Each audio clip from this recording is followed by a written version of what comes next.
Hello aspirant, welcome to civil Sangram. मैं आपका mentor, आपका फ्रेंड ब्रिजेश प्रभाकर आप सबका सिविल संग्राम के इस यूट्यूब चैनल पे स्वागत करता हूं।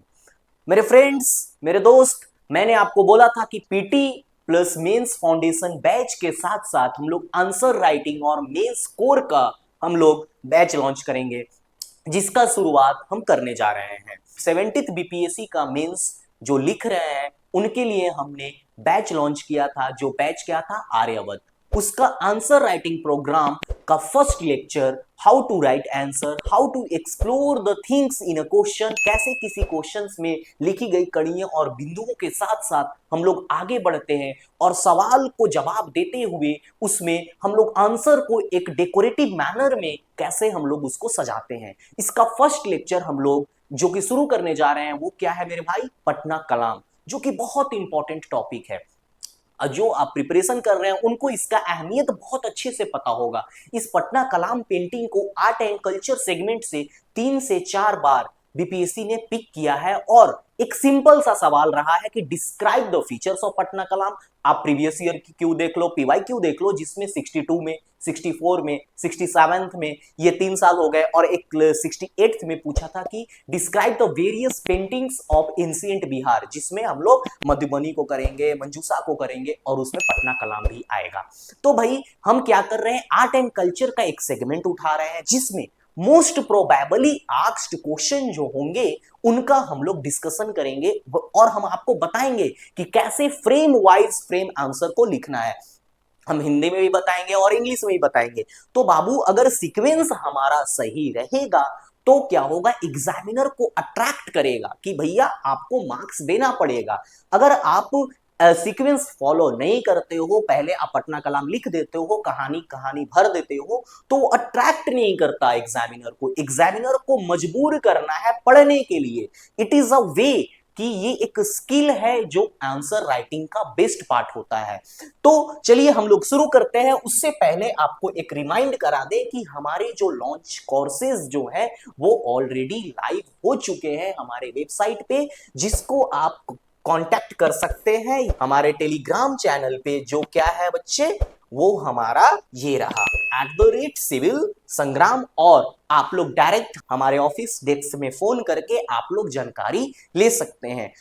ये हमारा 2 बैचेज है, जो कि pre plus mains foundation batches जो हमारा रेगुलर रन कर रहा है, and second is mains answer guidance programme, जिसका हम यूट्यूब पे एनालिसिस कराएंगे और हमारे वेबसाइट पे अदर टीचर्स के द्वारा कराया जा रहा है। तो आप लोग याद रखें, इस पे आप जुड़कर आप अपने क्यूरीज को, अपने डाउट्स को, इवन 71st वाले बच्चे, और कॉल करके बेझिझक फोन करना है, जैसे आप अपने रिश्तेदार को कर रहे हो, अपने भाई को कर रहे हो। फोन करना, अवेलेबल हम हुए, हम आपसे बात करेंगे, आपके सारी क्वेरीज को दूर करेंगे, आपसे समझेंगे आपकी प्रिपरेशन और जर्नी के दौरान। इफ आई अवेलेबल, नहीं तो हमारे मेंटर अवेलेबल है फोन पे आपसे बात करने के लिए। आगे बढ़ते हैं बाबू। First, Patna Kalam painting. तो क्या करना है पटना कलाम पेंटिंग में, आपको जानकारी पहला बात रखना है उसकी बैकग्राउंड को, उसके भूमिका से शुरू करना है। तो कुछ नहीं, आप सिर्फ इस पेंटिंग को निहारो और मेरे भाई इस पेंटिंग को निहारो, बस निहारना और कुछ करना नहीं है। तो निहारते हुए हमें क्या नजर आ रहा है कि ये बड़ा खूबसूरत पेंटिंग है, सुशोभित पेंटिंग है, मनमोहक पेंटिंग है, जिसमें क्या है कि पीछे तालाब है, फूल है, पेड़ है, झरने हैं, यानी एक बैकग्राउंड है। हम लोग खड़े होते हैं, फोटो खिंचाने जाते हैं तो बढ़िया बैकग्राउंड में फोटो खिंचाते हैं, गोबर के ढेर पे बैठ के फोटो नहीं खिंचा लेते हैं, बढ़िया बैकग्राउंड, पहाड़, झरना होना चाहिए। तो क्या है इस पेंटिंग में बाबू, बस आउटलुक देखो इस पेंटिंग का और इस पेंटिंग का, इसका बैकग्राउंड क्या है, सादा।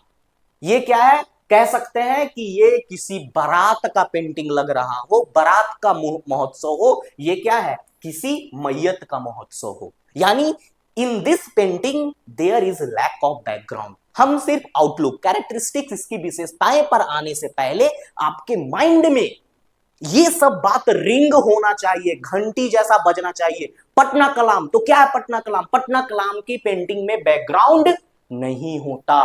मुगल्स पेंटिंग में और राजा महाराजाओं के पेंटिंग में बैकग्राउंड बहुत सुंदर थे, सुशोभित थे। क्या था, इनके आर्ट को देखिए, इनके थीम को पता नहीं चल रहा है। या तो राजा रानी बात कर सकते हैं, राजा रानी का तबीयत का हाल पूछ रहे हैं, हम लोग सिर्फ और सिर्फ इमेजिन कर रहे हैं, या राजा रानी एक दूसरे से आंख मिलाकर देख रहे हो कि तोहर आंख आया है कि नहीं, देख लो हमारा आंख में कीड़ा तो नहीं है। तो theme is not clear here बच्चे, थीम क्लियर नहीं है हमारा। बट इस पेंटिंग को देखो ध्यान से, ये क्या हो रहा है कि ये सूप बीनने का, जो छठ पूजा में हम लोग जिस सूप का इस्तेमाल करते हैं अर्घ देने में, उस सूप बीनने का काम कर रहे हैं। ये दौरा बीन रहे हैं और क्या कर रहे हैं, ये कुछ ऐसे लकड़ी से झाड़ू बना रहे हैं। यानी हेयर थीम इज क्लियर। यहां क्या है मेरे भाई, थीम क्लियर है कि कौन व्यक्ति क्या कर रहा है। यहां तो पता ही नहीं चल रहा है कि राजा रानी से बात कर रहे हैं, या उनकी आंखों में आंखें चार कर रहे हैं, या दोनों बैठ के विचार कर रहे हैं। यानी यहां थीम है जो क्लियर नहीं है। तो दो तीन बात अगर पटना पेंटिंग, पटना कलाम पेंटिंग और मुगल पेंटिंग, या यहां पर बोल सकते हैं एंशिएंट किंग्स की पेंटिंग को अगर डिफरेंस करें, हम इसलिए डिफरेंस रख रहे हैं ताकि आपको समझ में आए कि दोनों पेंटिंग का डिफरेंस क्या है। यानी इसका जो बनाने वाले ने क्या बनाया होगा, उसके अंदर एक डर होगा कि राजा साहब का पेंटिंग है, बनाओ बढ़िया से, नहीं तो राजवा मार के दे लाल कर देगा, इसको डर होगा यहां। बट इस पेंटिंग में क्या है, पेंटर को कोई डर नहीं है। ये पेंटर क्या है, हम लोग देखते हैं अपने आस पड़ोस में कैसे फोटो क्लिक कर रहे हैं, लेकिन एक प्रोफेशनल फोटोग्राफर जो सलमान खान रखे होंगे, उस फोटोग्राफर को डर होगा कि हमको अच्छा फोटो खींचना है ताकि सर को अच्छा लगे।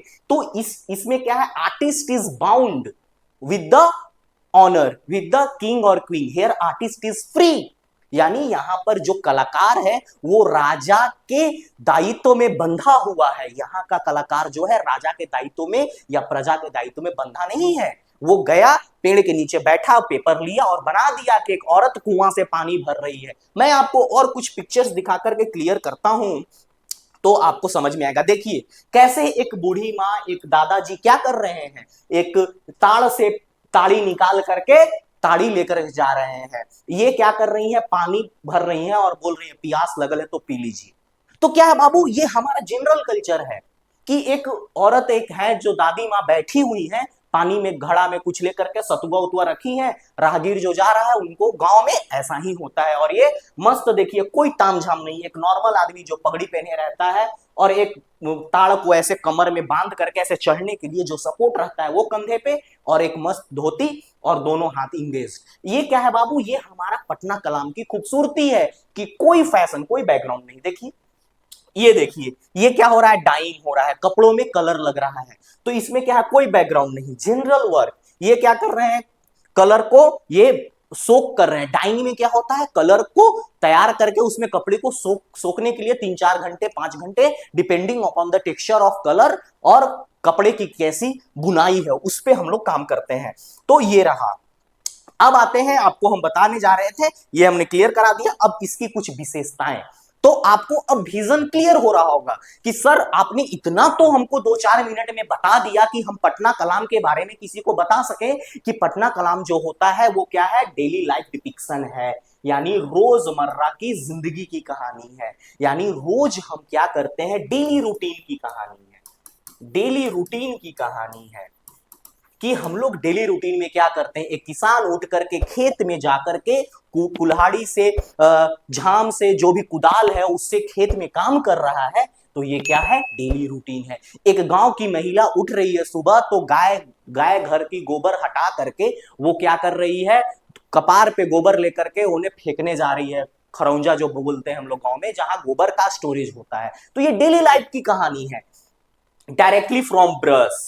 अब आते हैं टेक्निकल बातें पे, जो हमको एग्जाम में ये क्या करेगा, इंट्रोडक्शन का काम करेगा, जो हमने आपको भूमिका बनाया। अब क्या करेगा कि इसके कुछ कुछ विशेषताएं हैं जो और पेंटिंग से कैसे अलग हैं। अब थोड़ा सा इस पेंटिंग को और देखते हैं। अब हम एक बात आपको बोले कि भूमिका में आपको कुछ तो लिखना होगा, तो थोड़ा सा इसकी भूमिका की बात कर लेते हैं कि भूमिका में और सर क्या लिखे। हमने क्या बोला बाबू कि पटना कलाम पेंटिंग का उद्गम कैसे हुआ, how the Patna Kalam painting emerged, ये पहला बात होना चाहिए। थोड़ी भूमिका की बात हम कर ले, अगर मेंस आंसर राइटिंग के लिए इस बैच को बता रहे हैं। ताकि पढ़ाने के लिए डायरेक्ट हम पढ़ा सकते हैं, बट मेंस आंसर राइटिंग में क्या होगा, थोड़ा सा इमरजेंस पे बात करते हैं। देख रहे हैं आप लोग, दो दो कलर में हम लिख रहे हैं ताकि आप लोग अट्रैक्ट हो, समझ में आए। इमरजेंस की बात कर रहे हैं। इमरजेंस में पहला बात कि ये पेंटिंग का अस्तित्व कब आया, तो इस पेंटिंग का अस्तित्व लेट 18th सेंचुरी में आया, कह सकते हैं 1750 1750 के बाद आया। पहला बात, this painting come into existence in late, ऐसा वर्ड यूज करें हम लोग में इसमें, late 18th BP, late 18th century, और हम लोग कर सकते हैं आफ्टर 1750। ड्यू टू, किन वजह से आया, due to decline of interest of Mughal emperor in a painting scenario and emergence of that local painters in a court of emperor from Mughal emperor to the Murshidabad, Bengal, Kolkata, nearby Orissa. बात समझ में आया। अब हिंदी माध्यम के बच्चों के लिए हम थोड़ा सा हिंदी में सरल कर दे, क्या है मेरे भाई, कि कह सकते हैं कि पटना कलाम पेंटिंग का शुरुआत जो है लेट 1950s या लेट 18th सेंचुरी में हुआ, जिसका वजह मुगल राजाओं की इंटरेस्ट, उनकी रुचियों की खत्म हो गई, और मुगल पेंटर्स जो थे, राजघराने के पेंटर्स जो थे, वो बेरोजगार हो गए और उनको कोई काम नहीं हुआ, तो वो क्या कर गए, मुर्शिदाबाद, बंगाल, नियर बाई उड़ीसा, उड़ीसा में वो लोग इमर्ज कर गए। तो ये वजह हुआ क्यों, हम लोग जानते हैं जहांगीर के टाइम पेंटिंग जो था बहुत पीक पे था। हम लोग बोलते भी हैं, हम लोग ये बीपीएससी में बहुत बार ऑब्जेक्टिव्स में पूछ भी दिया गया, एमसीक्यू एग्जाम में, पीटी एग्जाम में, कि under which Mughal emperor the painting was in the zenith, मतलब सबसे ऊंचाइयों पर कौन से राजा है, तो जहांगीर के टाइम में था। फिर आते हैं हमारे औरंगजेब साहब, सबसे लास्ट इंपेरर, वो क्या करते हैं, इनके बाद आते हैं शाहजहां, उनके अंडर भी पेंटिंग अच्छा फ्लोरिश किया, अच्छा पेंटिंग, बढ़िया पेंटर, वो भी उनको भी आर्ट एंड कल्चर का बहुत अच्छा शौक था। ताजमहल का काम हम लोग बहुत अच्छे से समझते हैं उनका, और उन्होंने बहुत अच्छे अच्छे पेंटिंग को बढ़ावा दिया। बट सबसे नालायक जो तो उनका लड़कवा था, सबसे बहुत नालायक था, कौन था, औरंगजेब। अभी उनका एक नालायक वाला हम बात करते हैं औरंगजेब का, लेकिन बढ़िया वाला तो बात भी है, लेकिन पहले नालायक वाला बात कर ले। पहला उसने क्या किया कि जितने भी कोर्ट में पेंटर्स थे, कलाकार थे, उनको दम भगा दिया, भागो, fled, all the painter fled. क्यों, बर्ताव, उसको क्या था बाबू, अब थोड़ा सा ये लिखने का नहीं है, बट जान लो आप कि औरंगजेब ने ऐसा क्यों किया, क्योंकि उस समय मराठास की वॉर थी उसके सर के ऊपर, चारों तरफ से वॉर का सिचुएशन था, तो चित्रकारी कहां शोभेगा। अगर आपके पास अभी कुछ टेंशन हो जाए तो बढ़िया बढ़िया बात, आपको रोमांटिक बात ध्यान में आएगा ही नहीं, कि हम चले जाएं सीनरिक ब्यूटी पे गर्लफ्रेंड के साथ, चले जाएं दोस्त के साथ, कि फोटो खिंचवा ले बढ़िया बढ़िया। तो खुद में इमेजिन करो कि जब चारों तरफ वॉर छिड़ा था, तो how the Aurangzeb can allow the painter कि मेरा बढ़िया ऐसे बीवी के साथ बैठा हुआ तनी को बढ़िया फोटो खींच दो, तनी हमको अच्छा लगे, ऐसा तो कर नहीं सकता था वो। ऐसा कहे तनी हमारा बीवी के साथ बढ़िया तनी को फोटो खींच दो, बाग में तनी बाल बच्चा के साथ तनी कबूतर को दाना डालते हुए फोटो खींच दो। तो सिचुएशन ऐसा था कि औरंगजेब का इंटरेस्ट भी कम था, और वॉर के वजह से उसने पेंटर्स का मतलब रिगार्ड नहीं किया, उसने अच्छे से रिगार्ड नहीं किया, इसके वजह से डिक्लाइन हो गए वहां के पेंटर्स वहां से भागने लगे, क्योंकि उन लोग का क्या था, राजा को बढ़िया बढ़िया फोटो बनाते थे, तो ले बाबू, देखते थे ना हम लोग टीवी सीरियल में, राजा खुश हुए तुमसे, जहां पना खुश हुए, ये लो सोने की हार। तो ये तो पेंटर्स को मिलना बंद हो गया, तो क्या करे पेंटर, मुर्शिदाबाद, बंगाल और उड़ीसा लिख सकते हैं हम लोग, उड़ीसा के कुछ तट पे ऐसे। तो हमारे यहां जो पेंटर जो आए पटना कलाम की पेंटिंग बनाने, वो कौन है, मुर्शिदाबाद से पेंटर जो फ्लीड किए, जो भागे, वो आकर के बिहार में बहुत भिन्न भिन्न जगहों पे, वहां पे उन लोगों ने अपना डेरा डाला। तो ये क्या था बाबू, ये पेंटिंग जो है डेली लाइफ डिपिक्शन, जो दर्शाता है रोजमर्रा की जिंदगी को बताता है। हम लोगों ने देखा कि कैसे एक पासी और एक दादी की कहानी हमने देखा, कि कैसे एक डाइंग करने वाला, ये देखिए कैसे कपड़ा डाई करने वाला कपड़ा बना रहा है, कैसे एक, तो ये हम लोगों ने रोजमर्रा की कहानी को देखा। उसके बाद बाबू एक आता है कजली सेटी। ये क्या है, सर ये कुछ नहीं है, और नो पेंसिल यूज। हमने तो रेफरेंस के लिए रखा कि कोई पॉइंट आपको ना छूटे। इसको हम एक्सप्लेन करते हैं। ये क्या है बाबू? आर्ट। ये क्या है? बनाने की तरीका को बोलते हैं कजली सेठी।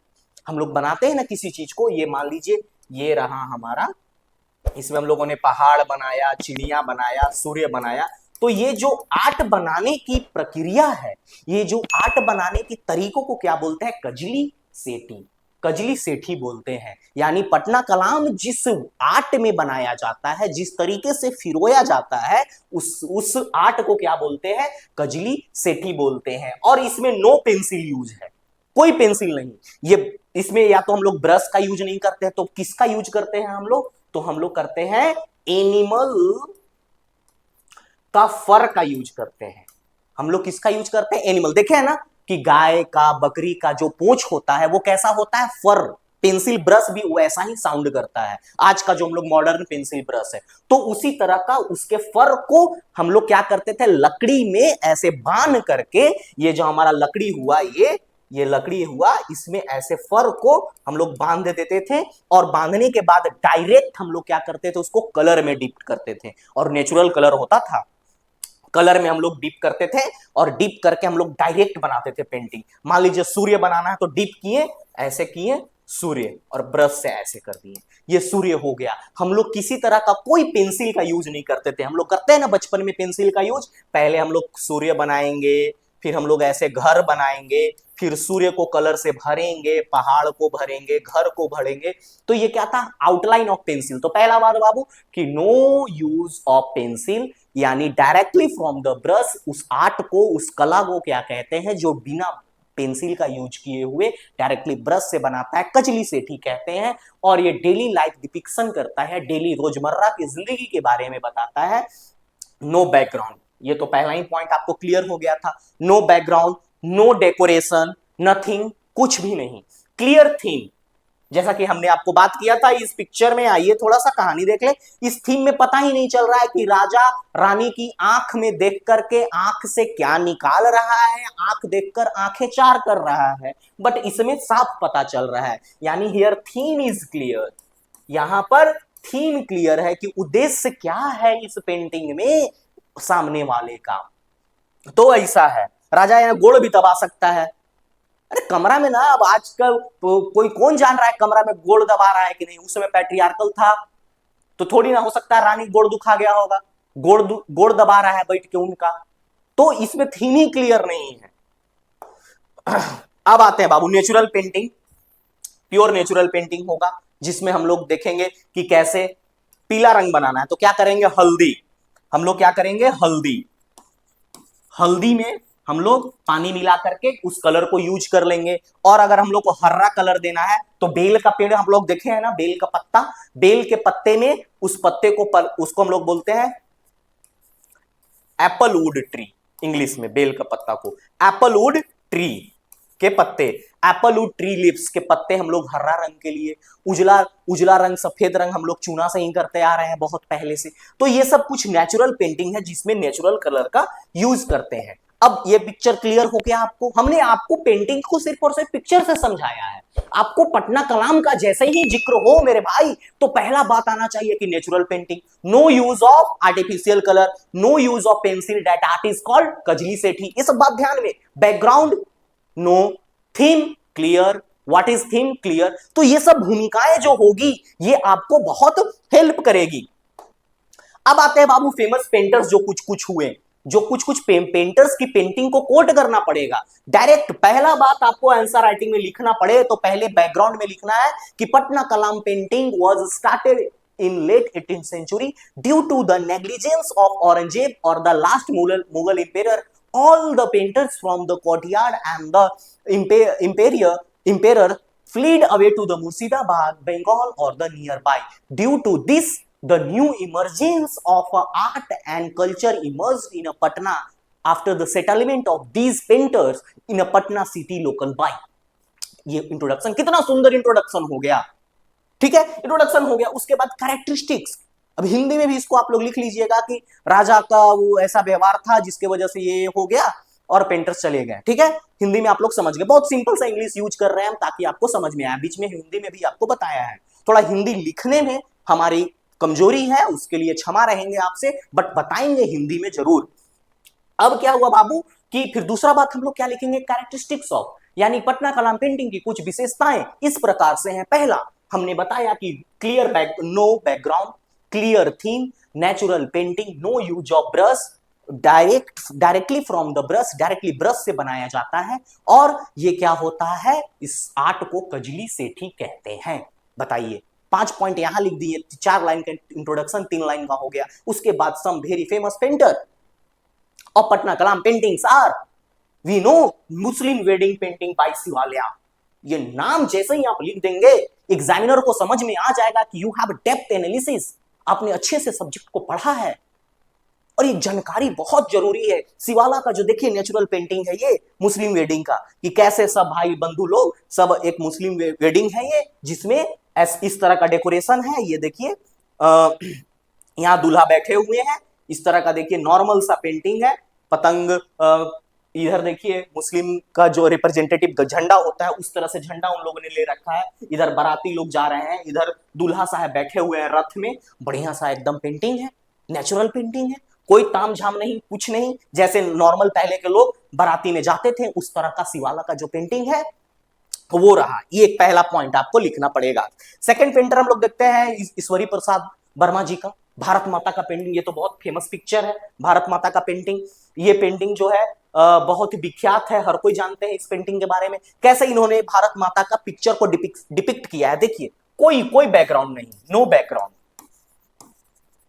No background, simple directly. पता भी चल रहा होगा मेरे भाई कि किस तरह से directly from the brush, brush उठाया पेंटर ने और मां, धरती मां, भारत माता की फोटो उन्होंने बना दिया। कोई पेंसिल का स्केचेस दिख रहा है आपको, कहीं उसने पहले आउटलाइन बनाया हो पेंसिल से? नहीं, उन्होंने कुछ आउटलाइन नहीं बनाया। तो दो, पहला शिवाला का मुस्लिम वेडिंग और ईश्वरी प्रसाद वर्मा का ये भारत माता का फोटो। दो, तीसरा आप लोग देखिए फकीर चंद का। फकीर चंद का क्या है, इन्होंने फकीर चंद क्या करते हैं, डेली लाइफ पे इन्होंने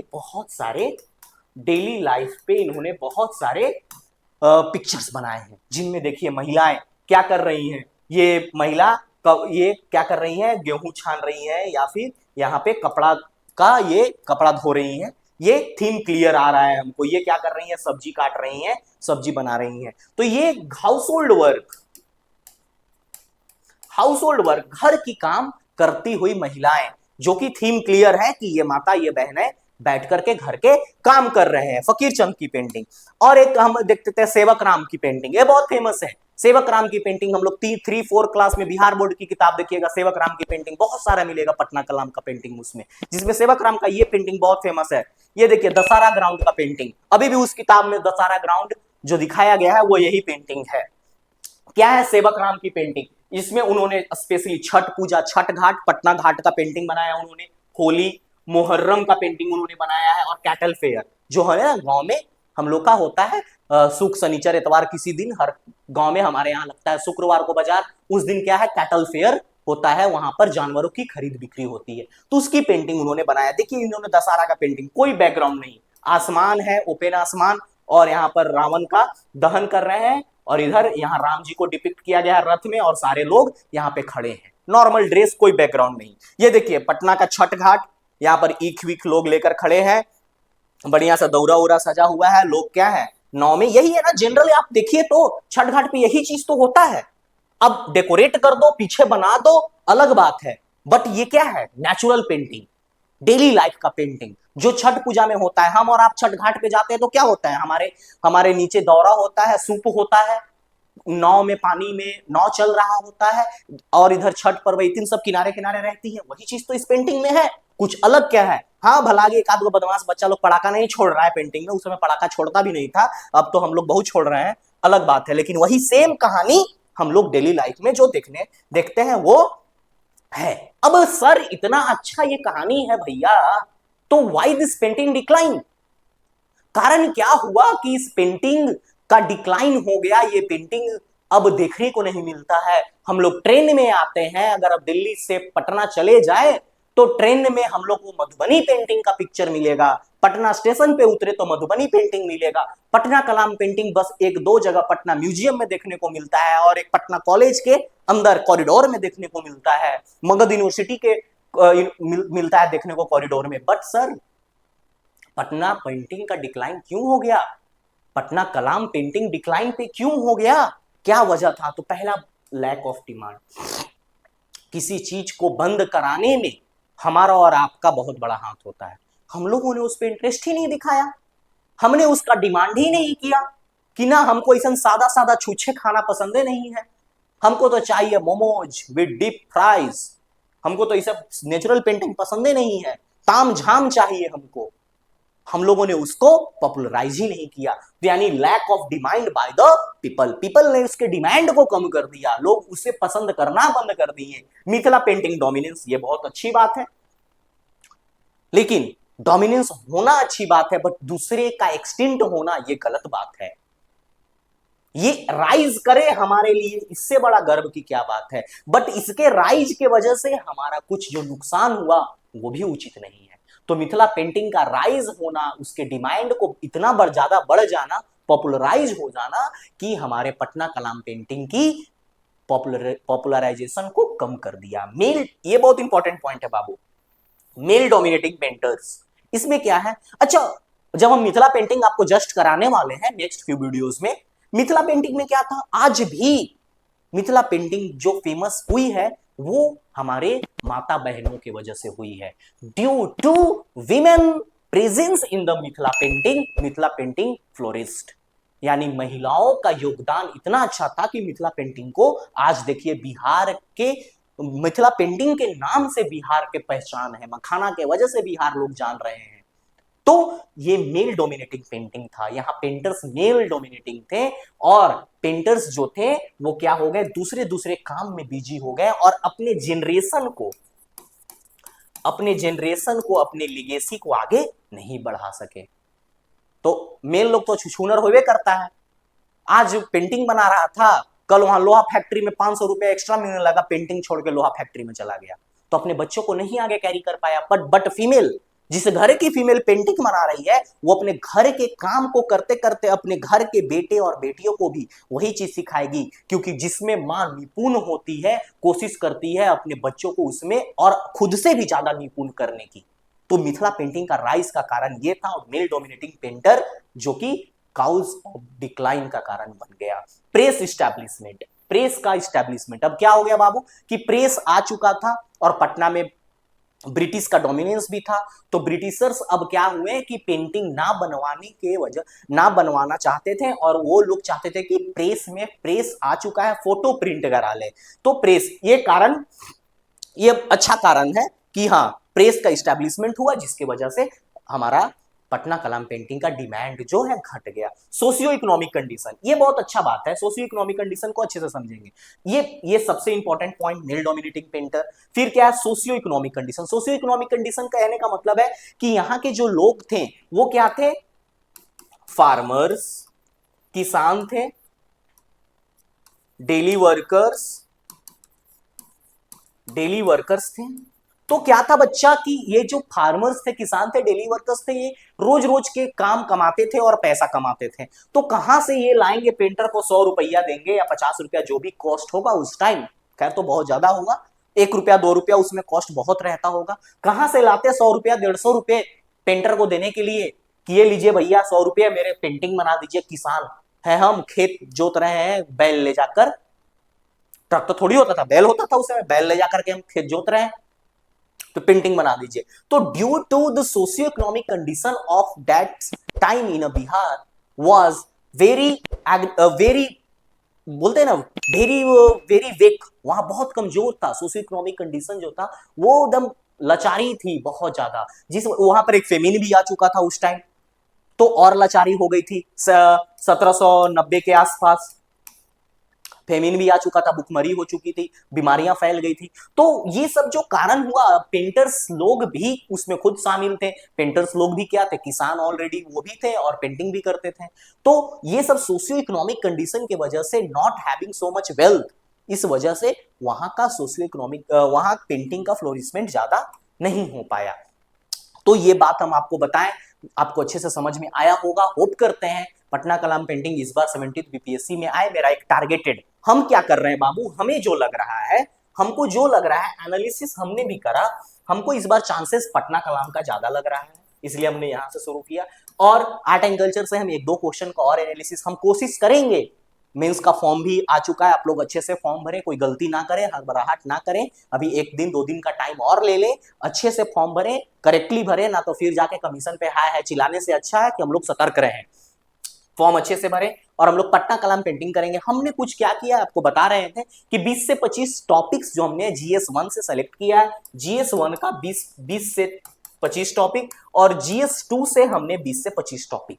कोशिश है मेरा, I will not going to promise you on YouTube, हमारे बैचेस में चल रहे हैं ऑलरेडी, GS1 कंप्लीटेड है, GS2 भी साथ के साथ में चल रहा है, बट हम कोशिश करेंगे यूट्यूब पे जो हमारे जितने भी स्टूडेंट्स हैं, जो हमें बहुत पसंद करते हैं, जो हमसे पढ़ना चाहते हैं, उनको कम से कम कोशिश रहेगा मेरा कि 25 से 30 लेक्चर दोनों से मिला करके इंपॉर्टेंट हम आपको दे दें, ताकि आप मेंस आंसर राइटिंग गाइडेंस में अच्छा कर सके। और कोशिश ये भी रहेगा कि हमारे जो एसे के जो टीचर हैं, जो बहुत अच्छे कोर फैकल्टी हैं, उनसे हम आपका एक दो एसे लॉन्च करवा दें, ताकि वो आप फ्री में यूट्यूब पे इतना तो कर सके कि एक अच्छा स्कोर कर सके, 600 650 550 नंबर तक हम तैयारी इंश्योर करा सके आपका ऑन यूट्यूब, कि ये आप कर सके। तो बाकी हम उम्मीद करते हैं आप लोग अच्छे से पढ़ाई करें, ध्यान रखें, और कोई भी दिक्कत हो बच्चे, कोई भी समस्या हो, हमारा ये चैनल जो हम आपको दिखा रहे हैं,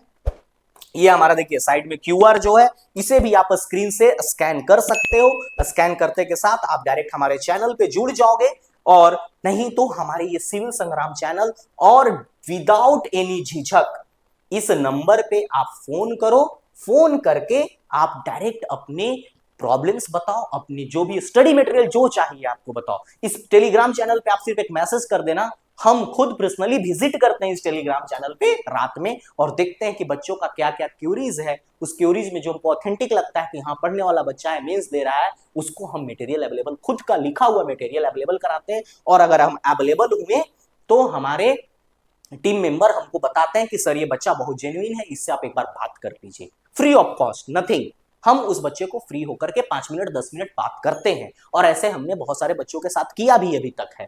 तो आप भी रिंग करें, फोन उठेगा, आपसे कनेक्ट करेंगे सर और या मैम जो भी होंगे, और हमें बताएंगे कि हमें सर से बात कराइए, आप बोलना, I will be able to talk to you.